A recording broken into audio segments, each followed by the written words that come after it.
The Merchant of Venice, presented by Kylie Braswell, Callie Cummings, and Kylie Dunn. The following slides will be read by Kylie Braswell. Summary and video. Antonio is very sad, and he doesn't know why. He tries to explain this to Bassanio because he doesn't really understand his sadness, and he doesn't understand where it's coming from.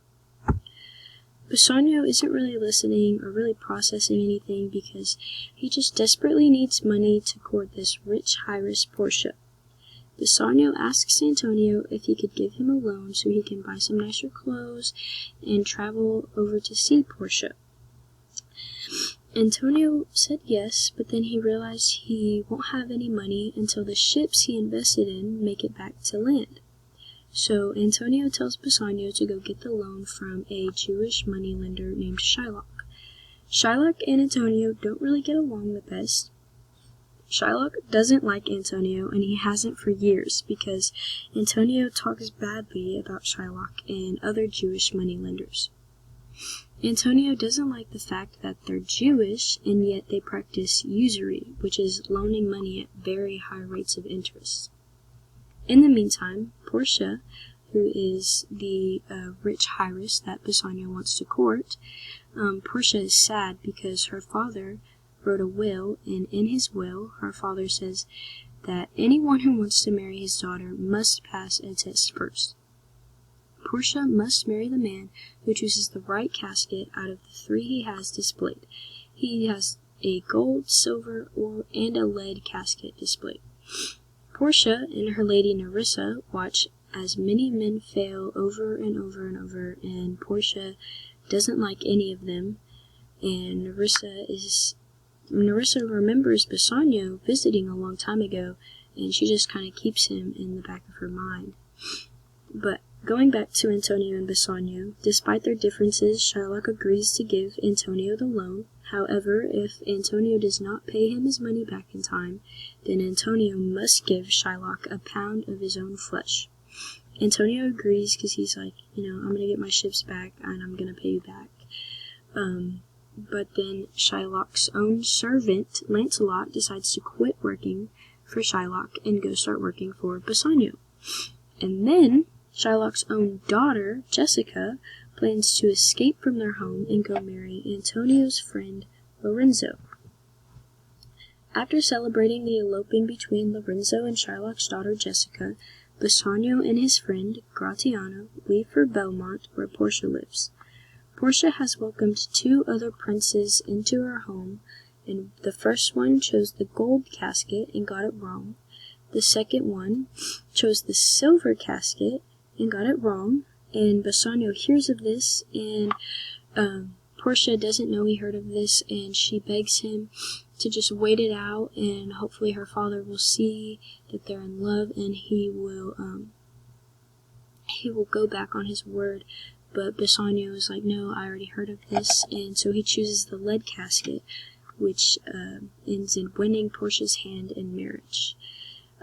But back in Venice, Shylock is mad because, his daughter ran away, but he is very excited because he has heard that the ships that Antonio invested in are rumored to have wrecked, which means Antonio won't be able to pay off the loan in time, and Shylock will collect a pound of his flesh. Gratiano confesses that he is in love with Portia's right-hand lady Nerissa, and the two couples, Gratiano and Nerissa, and Portia and Bassanio, decide on a joint wedding. Portia and Nerissa then give Bassanio and Gratiano rings as tokens of their love, and they make them promise and swear to never give it to anyone else, nor lose it. The wedding/celebration ended early because they got word that Antonio's ships did indeed wreck, and now Antonio owes Shylock. Bassanio and Gratiano leave immediately, and they go to Venice with Antonio's money to try to intervene with the court and try to save Antonio's life. Portia then tells Nerissa that they will also be traveling to Venice as well, but disguised as men.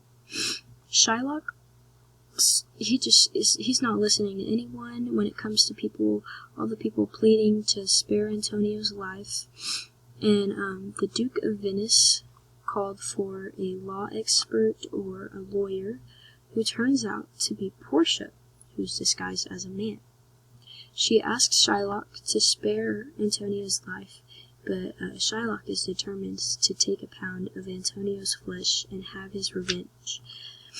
In front of the court, Portia examines the original contract between Antonio and Shylock, and she tells the court that Shylock can take a pound of Antonio's flesh. However, he cannot draw any blood, considering the fact that the original contract says nothing about Antonio's blood. Shylock admits that this is not possible, and Portia tells Shylock that he is guilty of conspiring against the life of a citizen, which means he must turn over half of his property to the state and the other half to Antonio. The Duke of Venice spares Shylock of his life, and instead of taking his property, he just gives him a fine, and Antonio also passes up Shylock's property under two conditions. One, he must convert to Christianity, and two, he must give his entire property to Lorenzo and his daughter Jessica when he dies. Shylock agrees, and he leaves. Bassanio, who still thinks Portia is the man, the lawyer, he comes up to her and he showers her with thanks, and Portia tricks him into giving her his ring. And then Nerissa does the same with Gratiano. They all travel back to Belmont, and when they get to Belmont, the women accuse their husbands of giving the rings to other women. But before the trick goes too far, they reveal that they were the lawyers all along, and they were all reunited as happy couples. And Antonio receives the good news that 3 of his ships have made it back safely and happily ever after. And now Act 5, Scene 1, performed by Kylie Dunn and Callie Cummings. The moon shines bright. It's such a night as this, with the sweet wind and gently kissed the trees, and a mid-winter breeze. It's such a night, toyless nothings, not the Victorian walls. Inside his soul toward the Grecian face, where crescent lay and night.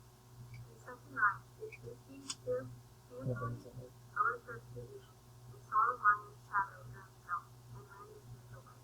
In such a night stood Jill with the wallow in her hand, upon the wild sea face, and walked her love to something coffee. In such a night, the deer gathered enchanted earth, but did reveal all pieces. In such a night, did Jessica steal from the wealthy field, and with an unearthly love did run from Venice as far as Belmont. In such a night, did young Lorenzo swear to hug farewell, filling her soul with many vows of faith, and never a true one. In such a night, did pretty Jessica, like a little shrew, slander her love, and he forgave her. I would, out night, in nobody's house, but heart happy as a pretty Hallelujah.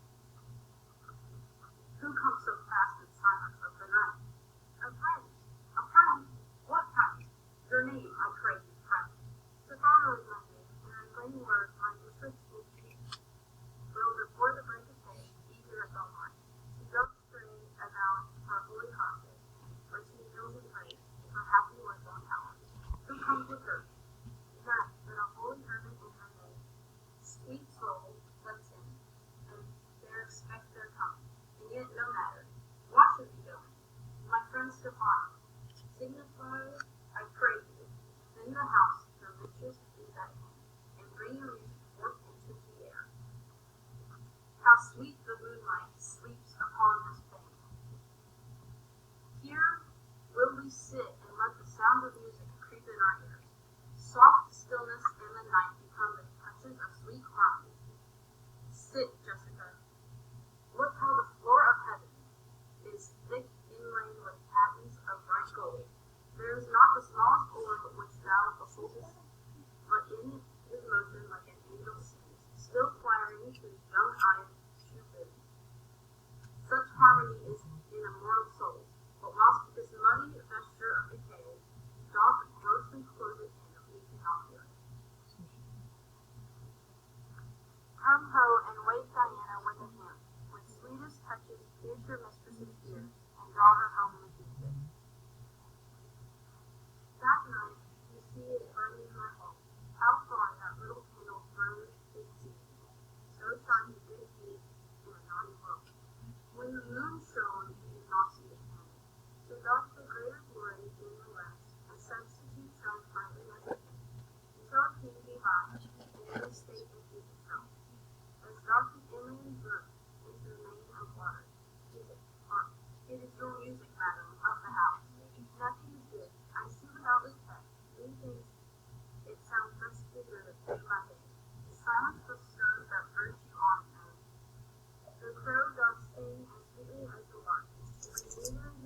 Catholic, where he thought no better musician than the rest.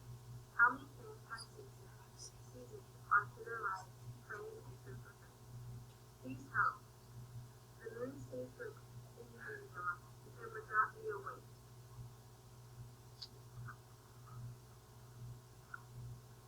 That is your voice, or am I much deceived, of course not. He knows me, as the blind man knows the cocoa by the pathway. Dear lady, welcome home. We have been praying for our husband's health. With speed we hope, the better for our work. Are they returned? No, madam, they are not yet, but there is come a messenger before, to signify their coming. Go in, sir. Give orders to my servants that they take no note at all of our being absent. Nor you, Lorenzo, Jessica, nor you, your company, I hear his trumpet, he is no tell, madam, fear you not. Famous quotes.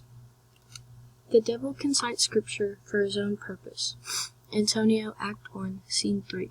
I have heard this one in church. I've also heard it in religious arguments, and I remember someone saying how one person in the argument must be a good Christian because they know so much about the Bible, and my grandma said this quote.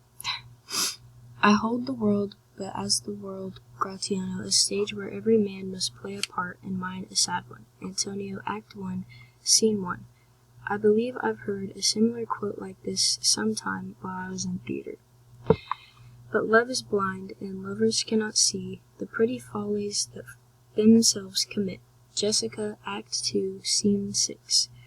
I haven't heard the last part of this quote, but I'm 100% sure everyone's heard love is blind because it's so common.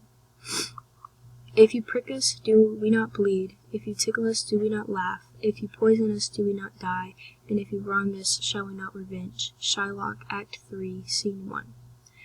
All that glisters is not gold. Morocco, Act 2, Scene 7. I'm pretty sure there's a similar quote to this one in the book and movie The Outsiders. Vocabulary and phrases. Compromise, green-eyed, glisters or glistens, mortifying, overweathered, scrubbed, undervalue. The phrases would be bated breath, truth will out, quality of mercy is not strained. Originality. In The Merchant of Venice, the main lovers of the story get over their conflicts and get married before the main conflict is solved. This is typical of Shakespeare, where lovers normally overcome obstacles and get married towards the end of the play. For example, the well-known Romeo and Juliet, they both overcome the obstacles of not being able to be together, and it's not technically marriage, but towards the end of the play, they are joined together in death. So, Shakespeare also paints the villain Shylock in a sympathetic way.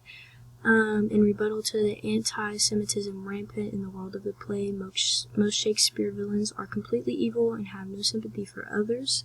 We do believe Shylock does have a little bit of sympathy for others, considering the fact that he did help Antonio in the beginning, even if his intentions weren't the best, and he did still help Antonio in the beginning as well, and he was, Sources and inspiration: Percheron, Gesta Romanium, Zelta, and the Jew. And